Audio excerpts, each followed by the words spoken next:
Greetings everyone, here's Lodrik and this is a game War in the Pacific, Admits Edition. This is my play by email match against Xargun. He is the allied player and I take Japan. And yeah, this is scenario 1 on game version 26B, no modification or standard stock. And Bunda Beng or whatever is falling into Japanese hand.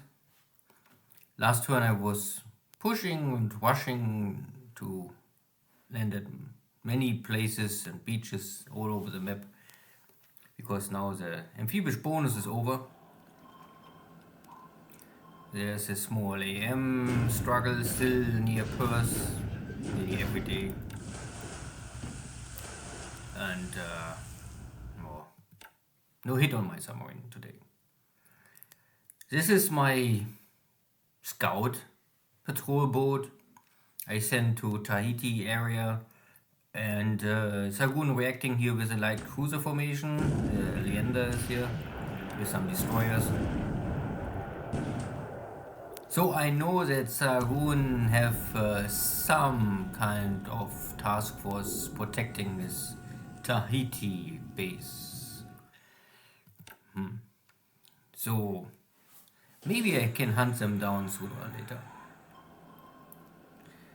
So this is normally the main purpose for how I use a patrol boat, protecting my own ports against sub-intruders or detecting minefields, something like this. But also to test often how is the enemy reacting air threat, or how he can use his air power, how much he will use, and so on. So this is a small Dutch short-range submarine. I get 4 hits, but yeah, if one hit is 3 system damage, then I'm already lucky. So maybe 10 to 15 system damage. More I don't expect. And everything less than 20 system damage or 25 system damage will often not force the submarine to return to port. Good. I also try to take some additional bases in North Australia, and I'm moving still east of Pago direction Tahiti to shorten the distance, so I have maybe in the future here a forward submarine base. Normally Suva, first I thought Suva is my forward base to protect Nomaya, then I took Pago, and now more far away from my big ports. The question is really, how do you want to maintain all of this and protect this? If you try to protect everything, you will protect nothing. Yeah, but what I can take easily is maybe also okay. The allies must still strike back. Yeah.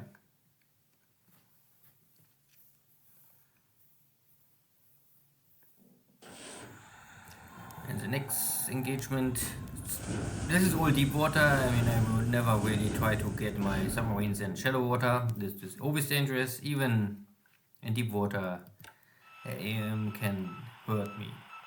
And this kind of damage is often much more seriously than what Japanese sub-hunters can do.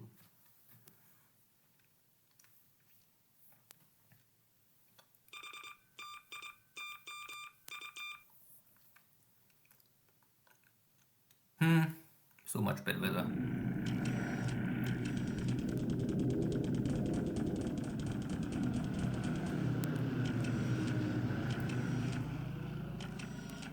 I see the Chinese units are retreating, and because this is clear terrain, I try to attack. And some damage.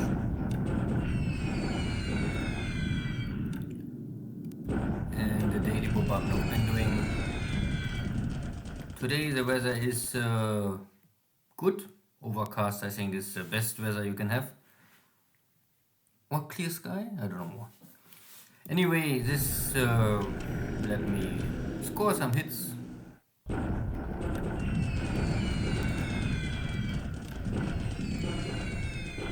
Or at least some hits. Not always.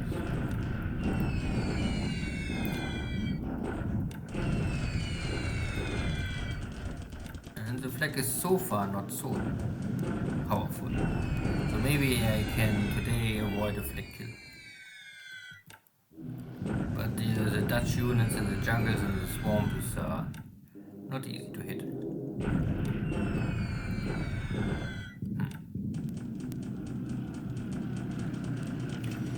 And the I-16s are still active, but no hit. I mean, 3 airplanes are not really a lot.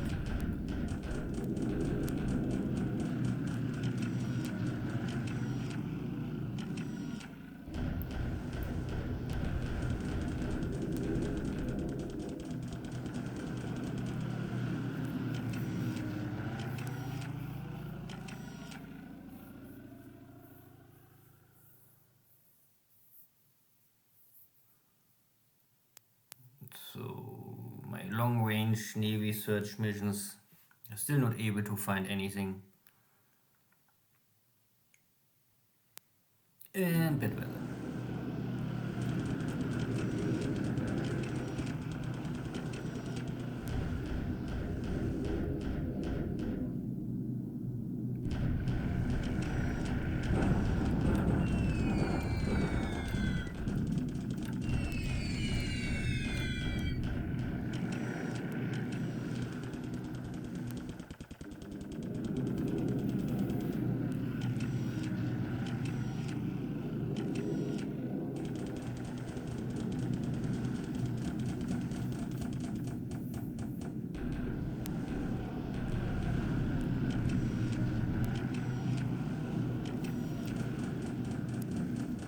Fresh updated recon pictures.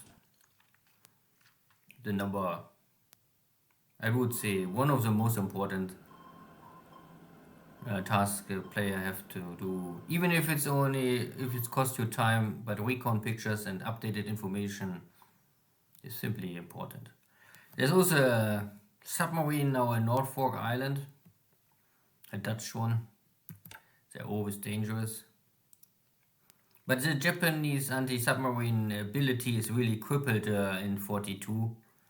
So first in 43 this gets better.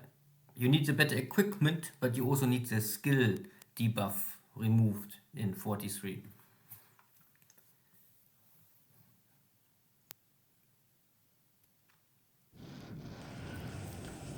My tank's striking, but I have attack value. But I think it's triple defensive. I think it's jungle or something. Even the enemy is in Obmo, so Xargun is, I think, walking these 2 units maybe out and the fortress cannot move. Yeah. So I inflict casualties. Let's say this. That is okay, but I cannot take the base.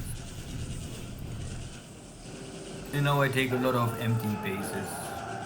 Okay, here's the other fight. There's still British units coming out of the jungle and getting defeated or destroyed completely. And similar with the Dutch over retreating. And because there's this dot base, and don't ask me why the game puts there a dot base. Then because with the retreat mechanic, this is more. The game designer want more or less that the units have a very high tendency to retreat and not surrender, because if there would be not this dot base, all the bases are able to invade by sea. This is the only inland base. Maybe they did this on purpose, I don't know. I still think it's a little strange.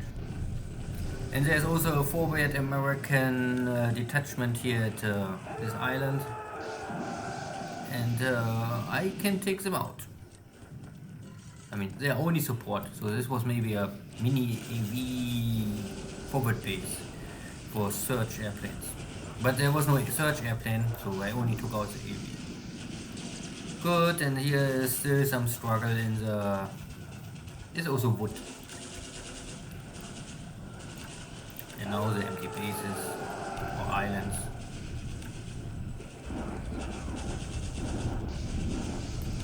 Here the base force equipment. I really, sooner or later I must try to make this shock attack. I inflict a lot of casualties, but the units cannot retreat, so they're fighting very strong. This attack is a little ill-fated.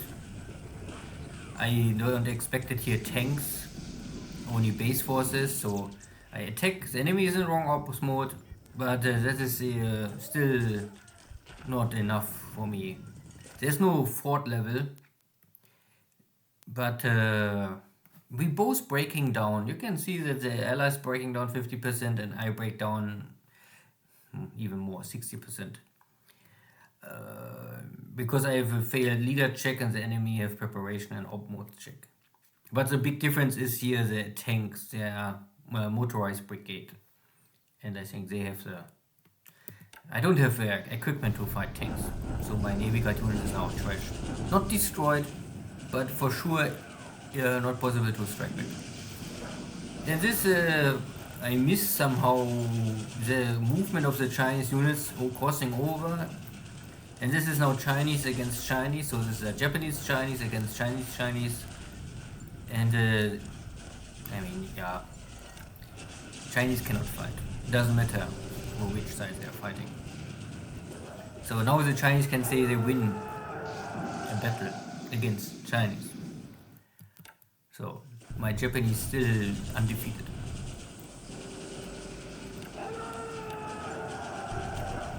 There's a lot of empty bases. Yo. So overall, small setbacks. In Australia, my attack failed a little. New Zealand is tough because the guys still don't want to surrender. I took Auckland in the first attempt, super easy, but after this everything is a little slow. And cost me time. But at the end, I am no Rushmore. I will not really strike much farther or deep away. I don't try to do any crazy stuff with Australia or India more. So I take my time to make it step by step now. So no flag kill directly, but still ops losses, 3 on my side, none on allied side, and 2 killed pilots. Tja, ops losses can also be dead pilots. I lost a PM, and I took here this base, Derby, and there was a ship under construction that's getting destroyed and cancelled. And this is a standard patrol boat. I only use this kind of patrol boat, never use the other 10-point patrol boats. They're much better cargo ships. Or invasion cargo ships. But okay. Also you can see that yesterday I was at I think 5,000 supplies. So I shipped in, produced 10,000 supplies to Tokyo. So I have a request of roughly 30,000 supplies in this base and I'm now at 50%. Okay. And first, after I double the requested supplies, the base is more or less in okay shape. So up to now, I am still in undersupplied. So this is why I have yellow, but not more red. Good. In China, there was this one defeat. So there was 2 Chinese units coming here, I think, out of over the river. And defeating my block unit. There was really only a block unit. This is this Chinese police force. And I don't know if they have the same combat values than the national Chinese or even weaker. Problem is often that this kind of units have not high morale. This unit had high morale because I trained them a lot. They also get even with experience up to 35 or 40. That is much better. Often you start with 10, 15, 20. So I often let my Chinese units train non-stop, so that they at least get something of experience. And with experience, you, I think, also get morale. So there, you can also see that there's still Chinese movement, and there's another crossing here, but this is nearly impossible. Also, what was in favor for this attack is the terrain. You can see that this hex is officially a clear hex, so there's no defense bonus. Good, so much to... Not much more to say. The unit is not destroyed. Original is 48, so yeah, you can see there's something missing, but I can replace this easily. And the Chinese are all retreating here back to Changsha. And this means I can maybe take these two cities without a fight. So I use airstrikes to slow and hurt the Chinese, but I will not make land or assault on them. If I can take all the cities without a fight, I am fine. I only want to open the highway and the rail so I can connect Manchukuo with Indochina. So nothing more to say here. There's still this British submarine, of course. The first attack was not successful. And I have here some fatigue. Some tanks are damaged but not destroyed. So I think I can try at least once more. But again, here's jungle, so double defense bonus. And yeah.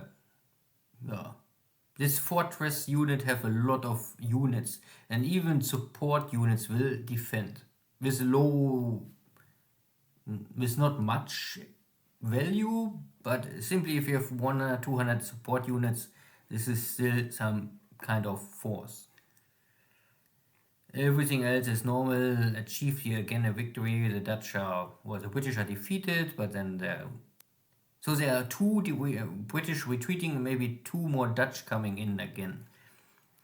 Same situation here. The Dutch are defeated, but now they are out of reach. I cannot land here more, so this is now inland, and all other bases are at the coast. The whole Borneo is only coast. No one wants to stay here inside the tropical, high mountain, high moisture, full of mosquitoes and all this stuff. Picking here now the last Dutch bases, so there's not more much, so I only want to avoid that there's a submarine hiding or float plane base, something like this. Unluckily I would say maybe unluckily, I had recon, I had navy attack, and this guys won't fly, but the wet weather will prevent them, or there would be maybe something there. Maybe they are only AMs. I don't know if this, you never know if this is correct, but there are some ships in port. The unit won't attack, but weather grounded them. Good. Here in Australia, the situation is a little, there are too many units, and there are also some units with tanks, and I have really only this Navy Guard unit here. So my unit is now half disabled. One heavy machine gun unit gets destroyed, but the rest is only disabled. Means I cannot attack, this makes no sense. I can only try to hold and maybe call in reinforcements, so I will send my division to this hex, and maybe I can arrive at the hex and then save the day. But I have really only one division, and I was not sure where Xargun is fighting, so I hold them back and wait for the moment. I take this base, and now I will walk into this base, and then I have some bases. They're not really much value, but this base have some resources, so something, and it's all okay, into good shape. There's a Dutch submarine. Okay, there was also a Dutch submarine in Rockhampton, but I cannot see more. New Zealand is still clean up operations. All three of them are. I think this unit could still retreat this direction. Oh, but maybe it's so weak that it will then surrender. Okay, nothing more. And here's my carrier. This is my task force with damaged ships. I cannot repair in Nomaya because this is all major damage. So I have now the shipyard of Auckland, so I can bring in these ships and fix the major damage. That is really nice to have a shipyard here. Good. And Far East, Southeast Pacific, I take one more base and defeat one more American forward base. So this is now close to Tahiti. There was my patrol boat somewhere here in this shallow water area. Get destroyed. So I know one light cruiser plus 6 destroyers is the guard task force for Tahiti. So if I want to go to Tahiti, I need at least one heavy cruiser or to take on the enemy, at least. But the air cover threat is of course much more a risk factor. Goodie, then see you next time. Take care. Bye bye.